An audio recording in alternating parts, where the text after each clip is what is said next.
Hey everybody. So in today's video, what we're going to go over are 10 stocks that I think you need to look at next week that have the possibility to move. So we're just going to jump right into it here. We're going to be looking at daily charts, weekly charts. We talk about actionable levels, and we talk about things that can actually happen, and then how to benefit from that. So we also kind of go over a little bit of lessons, I guess would be the best way to explain it. I try to do some education while we're doing these about what to look for. And I kind of try to weave it in a little bit. So let's just jump right into it. So the very first name that I have on the list is ZBRA. And you can tell by Z's, no, I'm not doing alphabetical order because it's 10 names. And as always, someone will probably put timestamps up for us, which is always helpful for people if they want to look at these during the week. And just review. The timestamps are up there, so it is helpful. So what we have going on here is we keep bumping our head on this level, right? Over and over again. And why that's important is see how low we are here. And we can just kind of do this. This is kind of what you're looking for. This was our breakout. Okay. After that breakout, they kind of walked us up. That point was our low point. Then they kept walking us up. But that just means that the people that are selling are no longer selling. Well, now we keep bumping our head. Right? 1, 2, 3. There's no such thing as a quadruple top is the best way that I try to explain it. So the chance of this breaking out of this level is pretty significant. And that's what I'm looking for now. The reason I like this name is very simple. I want to see more volume come out of it, but let's just look at this on a weekly before we get into some more of the indicators and bells and whistles as to why I think you should watch it. This is just a weekly chart. And this is why I like doing these at the end of the week as part of my process. I always look at the weekly. If it's the end of the month, I'll throw the month in. The quarter, I'll throw the quarter in. Whatever ends, that's what I throw in. So June is ending, so we'll have the quarter ending, the month ending, and we'll take a look at that. Any data you can get that can be helpful. So anyway, 515.82. Look at this level, and look at how we've been respecting it. But look at this 21-week moving average. We've never broken it since we broke out. Like we've never had one time below it. So that tells you that we're just under massive accumulation. There's really no other way to say it. And I expect that to continue here. I mean, they're in the right space. So, the space is pretty hot right now. But what's really important is, look at this. Now, everyone can see how they're walking us up, right? So just to clear this out, we're going to let's get rid of all these horizontal lines. We'll just leave that one, these two right here. But let's just overlay a couple things and see what else this is telling us. So the very first thing that we're going to overlay is just volume by price. And we can see clearly that this is point of control. Point of control is really the level where the most volume happened at a price. And that's it in a nutshell. And usually it's a point of control. If you're below it, guess what? The bears are in charge. If you're above it, the bulls are in charge. So when you get over them, and you can see how it's jetting out right here, and then this line is reflective of what's going on in that bar. So what's important to understand about this is once we flip that level, we're over. And that's where we want to be. We want to be where the bulls are in charge if we're going long. But look at this.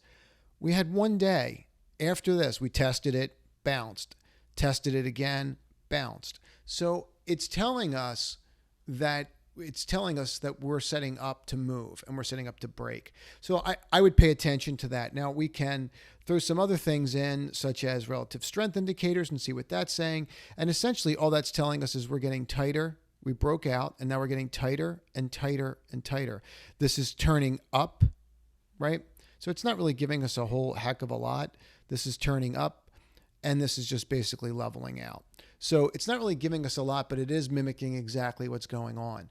But I do like this, and I do how this is getting tighter and tighter. But what you want to do is you want to wait till you get above this bar. Okay, and you may even, depending upon your investment style, these are ideas, and then you have to overlay your investment style with them. You need to me, I would need to close above it, but if you don't want to wait for the close, you have to get above this line, and that line is 518.22 to be exact. And I think if it breaks that, you have huge potential here. So, and I'll just give you a really rough way of measuring that potential. This is one way of determining, there's several, but this is one way of just determining where you're at chart-wise, right? you can literally look at the upper channels of these and go, oh, geez, where would this go? Where could this possibly go? And this kind of gives you some understanding that, you could be looking at a solid, even if you use the most conservative estimate, you could be looking at a solid 100-point move here. So over a course of time. But this is getting ready to break out, and I think it makes sense to take a look at it. So ZM, we're going to get rid of some of this other stuff and just focus on this. This is a name I've been in and out of several times. And most recently, I tried to get back in. Let me just pull this down here. I'm trying to leave these up for people that don't see through this and that look through their mobile. But then we're going to leave price up, volume by price on this side too. And we're going to overlay one other indicator just to hammer home. To me, just a simple higher high, and this is actionable. And frankly, it could have been actionable on Friday. But what happened was you opened, came all the way down, right? And then we can just zoom in on this so we can really understand what happened. Opened, came down, didn't break, came back through the line and closed at an all-time high. Now, why this is important is because, and let's just go through it, this bar encapsulated all that wick. And as we know from people that have watched before, and I'll link at the end of this video, the candlestick video, that price wick, these wicks on these candlesticks, they show you price rejection, right? It's a very simple concept. So that's what you're looking at here. Now, 47.49, we broke that. Now we're going higher. This is our close. Your move is literally breaking through 49.30, and this space is on fire.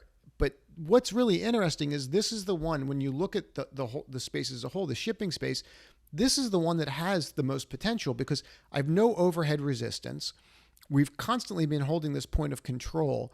I'm finally breaking out. And if you look at it, we broke down on fairly good earnings. I don't have to worry about earnings till September. So you could be in this a while, and this could work. This could be a much longer term type of trade. But really what you're looking for here is your short term is going to just kick you up to about 59 now. So this is not that hard to really understand, right? I mean, your breakout bar, you obviously are not going to want to get below any of this, as far as a stop. But closing below 49, 47, 49 would be concerning to me as far as where I would get stopped out. But would I risk 2 points for the opportunity to make 10? Yes, I will do that all day long. So, and that's how I view things. That's my perspective. So we understand that, but look at this.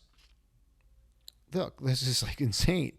Look at this volume spike, right? Everyone's, Friday's quiet and this is Thursday, but look, we still had follow through the next day.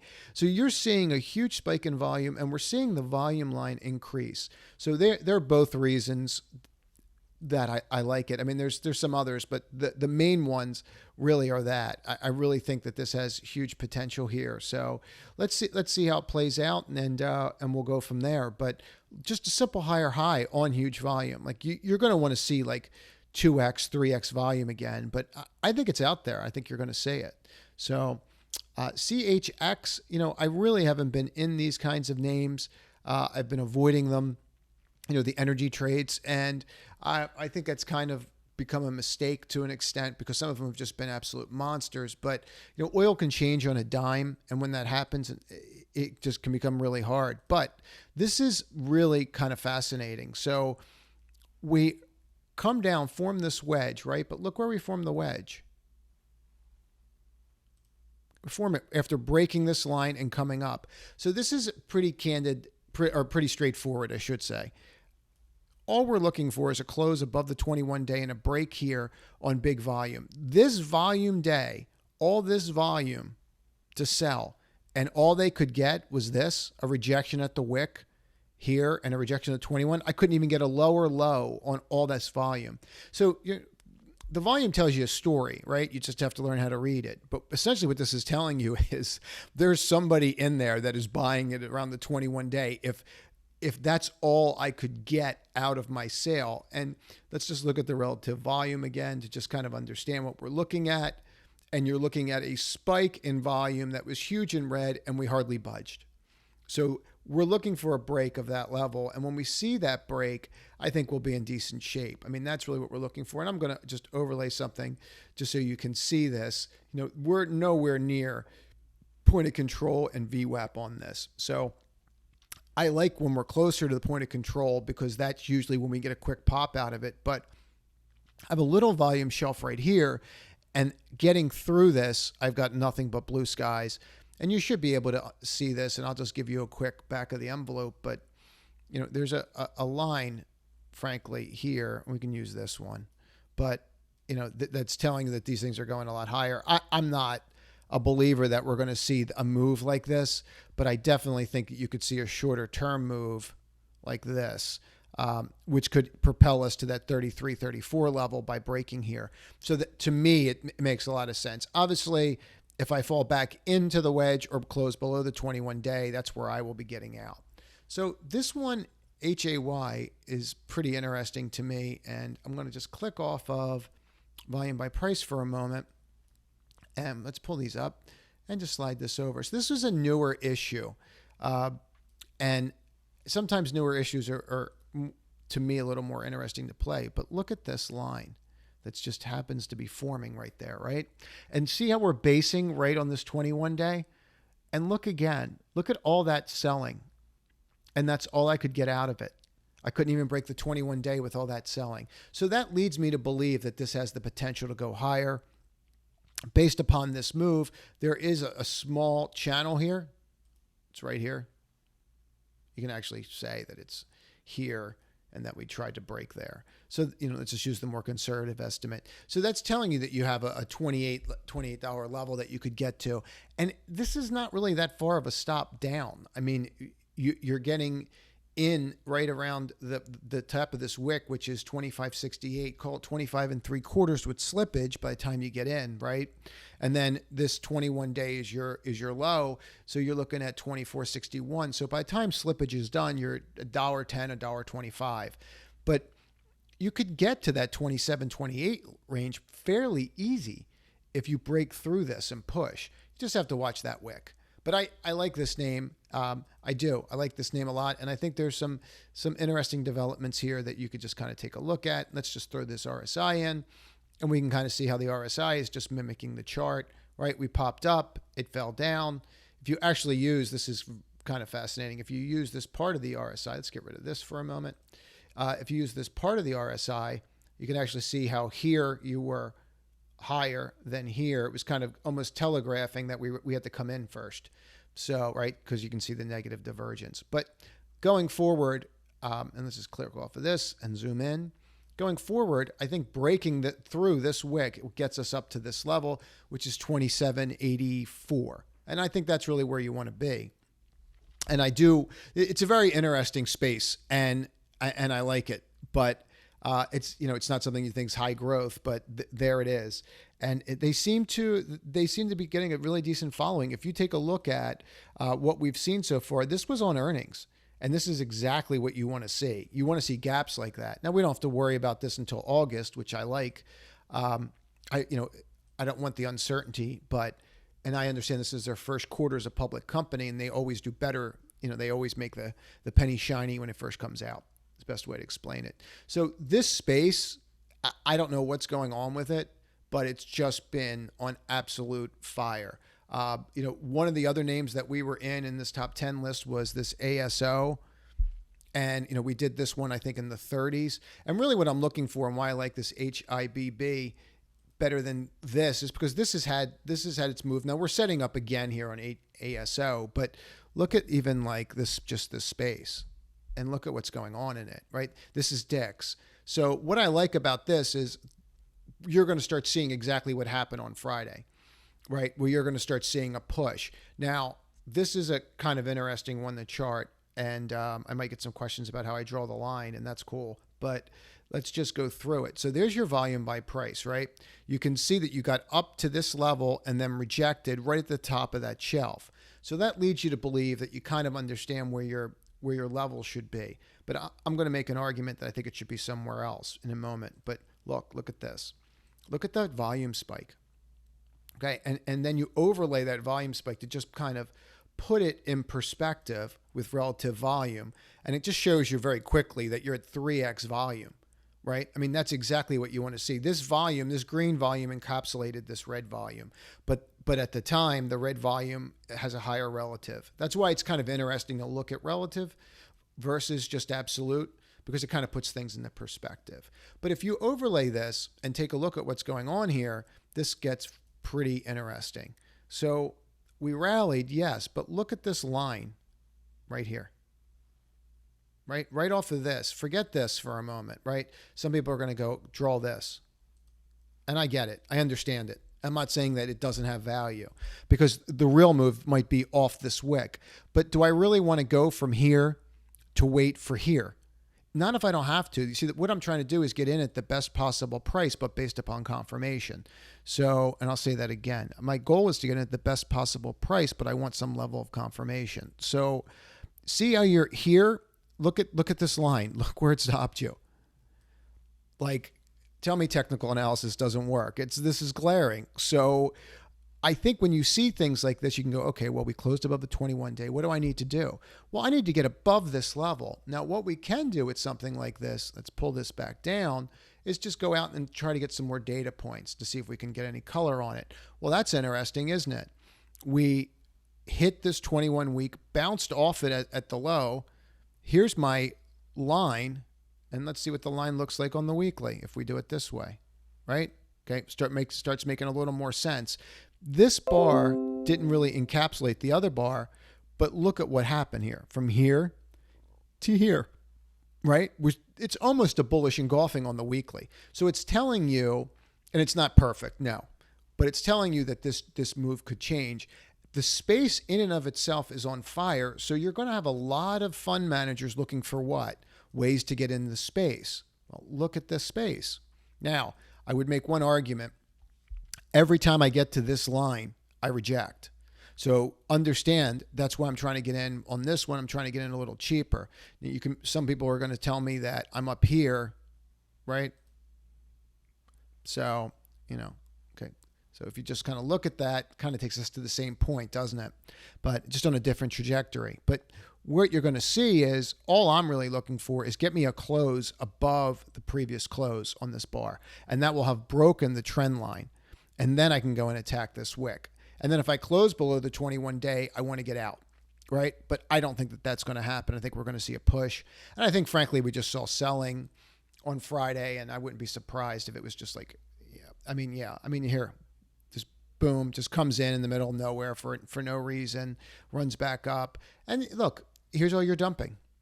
First hour, right? Look at this back here. That was that high move on the hourly, right? So you can see that. And now we just had up, and then we broke out, and then you just had dumping at the end of the day. That's fine. It's not a big deal. It's not something I need to be concerned about. Past Friday to me was going to be wonky because of the Friday before, but that's for another time. So I like this. I would look for it to get above that level, 82.37. So call it 82.5. So Land's End is pretty interesting. And, for what space they're in, look how we broke out. Like, look at this level, right? We've been here forever, right? But look how you broke out of that channel, and then you came back in the channel. And that's why I always tell people, you have to watch those channels. They are important because, yes, if I break out, boom, it's going to go. But if I don't break out, you almost always revert. I say almost always revert to the 21-day. And in this case, it went lower, but it is what it is. It just take it as it usually means that the move's over and we're going to consolidate for a bit. So see how we came down here, rode the 21. Okay, here's your channel, but look at where you're sitting. Okay, so now looking at that line, seeing that this spike that we had on Friday and how we're respecting that 21-day, right? This is pretty clear to me that we're setting up here to break out. This retail space where there's the magazines and online, again, I don't know why, but this space is just absolutely on fire. And this one made the most sense to me because it wasn't running up and taking out new highs. So you're going to have people again, especially institutions, that are going to be looking for where they can put money together. So then we just kind of overlay this and go, well, that's kind of interesting. Here's the RSI. This point and this point are different, but this point I'm higher here, and this time I'm lower, but I'm higher. Well, for those that looked at that RSI video that we did, we would know that that is what? That is a positive divergence, right? So that's a good thing. On top of that, this is reflective of the move that we're seeing, and it's telling us most likely that this upper channel is going to continue. So I think it's important to overlay some of these things sometimes just to get a little a flavor of what's going on. I find it, interesting, but, maybe I'm a geek. But, you can see how we held the point of control here, the VWAP, and then you can kind of see what's going on here. So overall, I really like it. And I think that you could see it. Look, this is what we want to see. You really want to get through that. 37 3/4. That's really your level. If you can get through that 37 3/4, this thing can just go to 45 very quickly, very quickly. So keep that one in mind. So this is a smaller one. Smaller in the sense that, I should say less recognized brand-wise. So a lot of people don't even remember that this company's been around for a very, very, very long time. Very long time. And just pointing this out, why we're going to go over this, we just happen to be touching the 200-month line that we touched the last time in 2003 and that we haven't closed above since 2000. So closing above that line is going to be a pretty big deal, right? So that line, just to put it in perspective, is 28.60 is where we're at. So this line's a little higher. It looks like 29.25, and we can get an exact number on that, which probably would be helpful. 29.04, that's called 29.25. Now let's drill into this on a weekly. Okay, and we're just going to leave that right there for a moment, and let's just look at this. We've run up since October, built this beautiful base, which we've undercut and tested, right? So here was the bar, and this is kind of interesting. So I always like the first bar of a flag to look at that and see the response to it. Go look at the first bar of shop if you want to, and go see how we just respected that. Because like that's telling you that we're just going to base and probably not go lower. But here, look, you undercut here, 22.31, womp, womp. See how they're walking us up? So all of a sudden, whoever was, so keen to sell, not so much. So now we have this base. All right, so now we go and take a look at the daily. What's that tell us? Look at this, right? We're right here. Now look, where did we hit? Point of control. What happened when we got there? We bounced. Who's in control? The bulls are. So very simple. There was your little wedge, and you've broken above it already. Okay, that was your wedge, and here we are. You can't really draw it here because that's the bar, and we don't have another bar to confirm that. So what I want to see is this is not very hard, and you can see where we rejected, right? Remember that when you have these mini patterns and you have a long red bar with huge volume like that, that's your control. That's your dominant force. So we got to that 26.30, and how did we respond to it? Not very good. We rejected. So what we want to see is we want to see a break of 26.30, okay? This is the big channel that I'm looking for right here. Now there's a smaller one, right, that you can use that's up here, and that would take you to about, by the time we get up there over the week, it's going to be a slow mover. Right, this is going to move like Ford moves, but for information technology space. So you're looking at this getting to about $32, $33 off this break. What I like about it is it's a very simple trade. If I break below this again and close below the 21-day, there's really no reason for me to stay in the trade. So I mean, I almost have like, if you play it right, you almost have 50, 75 cents of risk with slippage, right, to make 6 points. I'll do that all day long, those kinds of odds. So, and there's some others that are in the technology name, but these are just, this one is just, I just think it's a very interesting stock to be moving right now. It just shows that the economy may be picking up a little more than we think it is, especially when they start moving the IBMs, etc. So now what? So this is a really small company, right? Now just to walk through what they do, they're more of an advisory capacity for institutions in the bond market. But this whole space is on fire. And if you're looking at financials and you're looking at the XLF, I'm going to argue to get away from the JP Morgans a little bit and the city groups. I'm going to have you focus on more of the regional names and the most dominant name. And I'm doing the most dominant name next.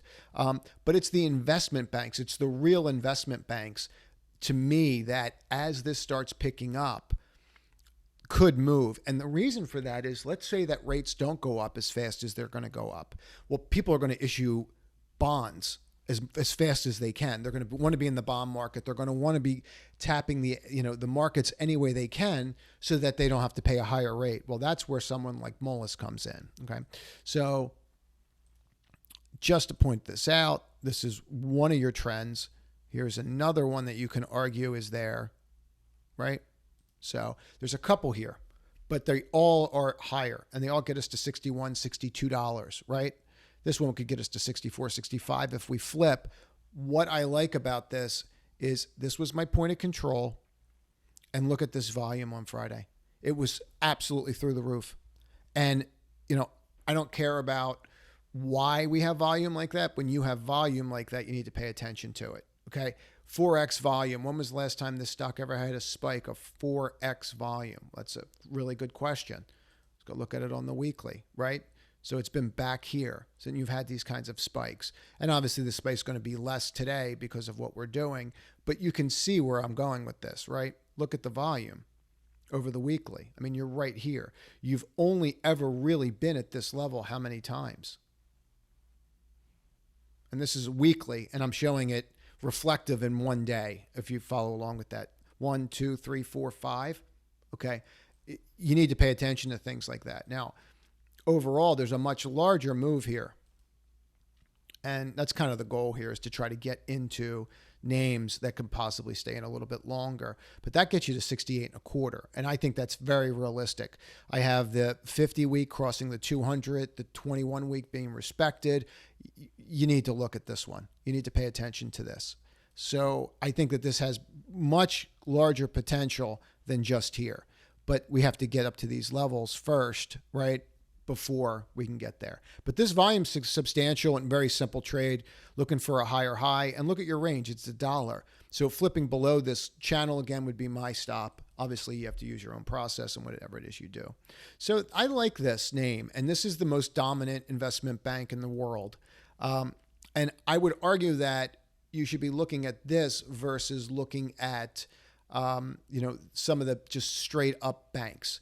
And, on Friday you had an all clear. So the banks may move in general, and they do have a commercial banking arm now, but it's not their bread and butter. It's not where the real money's made. It's made on the investment banking side, trading, profitability, all kinds of things, but it's made more as being an investment bank. Now, it's not beautiful, but once I get above that 21 day and I flip, I don't really even need to wait for this 379 level. But I'm not going to go up here right away. It's going to take time. But when I break this level, I could be looking at 50 points in this name, because this is going to take some time for it to grind its way up. This is not going to just come in one day and be up 20 points.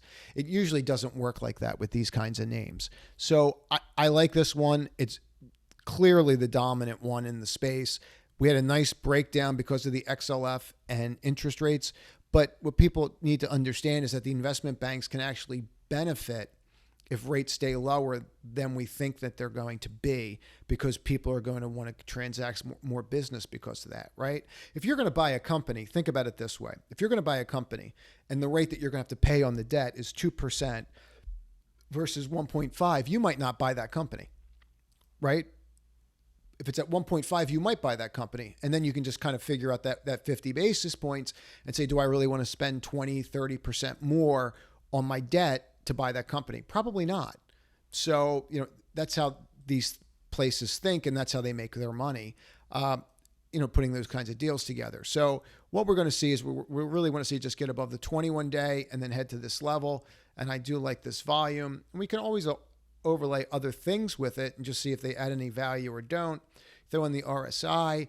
What I do like about the RSI is how much we came down on that drop. I mean, when you get to this level and you hold, it kind of shows that you have a bottoming level, right? And that's why I always say with the RSI, a lot of people use it wrong. Start looking at it in relative terms. There's a lot of value in the RSI. So, the more proficient you get with it, my opinion is the better you'll do. So a lot of people keep looking for the next best bell and whistle. And I do use a lot of them that I don't even talk about because I try to keep people focused. But look at this. I mean, this thing's just setting up perfectly.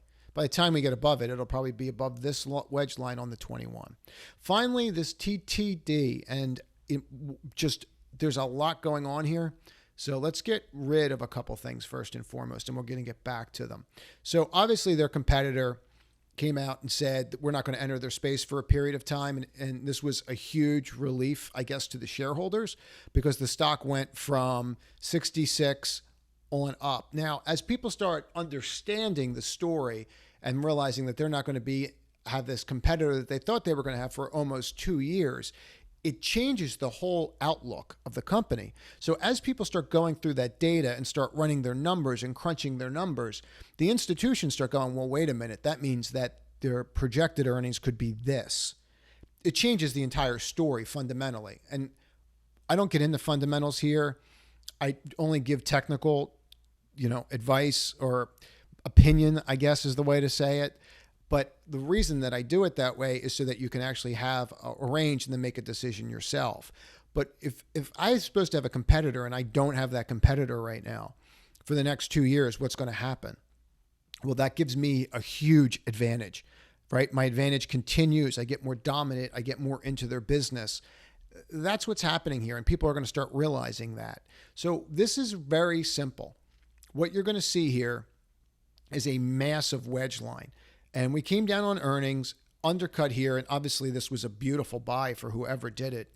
I did not, but look at the setting up. We're setting up right on point of control, okay? So we're getting ready to flip point of control. Usually when you flip those levels, that's where you can see a big move. And I think you're going to get people chasing this name now. I think that's what's going to happen. This was a name everybody wanted to be in but couldn't get in until they did this split. But look at that, right? This is heading back to that level, in my opinion. I think you're getting back to 97, and I think it's going to continue this trajectory again. It's not going to be a straight line, but this has massive long-term potential now. So our first entry into this that I would say is going to be, see this wick? Look where that wick closed. So this is a long-legged doji. And long-legged dojis signify indecision. It's not unusual to have indecision at a line here, and why people are trying to understand what's going on with the fundamentals. Not everyone had those numbers ready and expected this, so they go through their models. But I would say that it's interesting that this little doji closed up on the wick, which means that the people that were not buying here are now buying. Flipping this level, right? That's what you want to watch. But candidly, what you really want out of this before you get involved is this. Okay, that's what you want. You want to get above 78.70. Getting above that level gets us above point of control and gets us above the long-legged doji wick, and that puts this in play. And that's what I would look for with it. And the volume, you can see the volume coming in on that news. But look at this. It's setting up, and the first target is 97. So, and we can overlay a couple other things with it just to kind of get some color. And I would use the RSI. I'm a big user of this one. And it's telling you exactly what you want to see, right? Look at this peak here. Okay, that puts us at 92. Look at this peak here. That puts us here, right? So those peaks kind of fit in. Well, we're at 78. I have a 77 reading, which is substantially higher than here. So just based upon RSI, it's going to get me to $92 if you use that logic, if you follow that.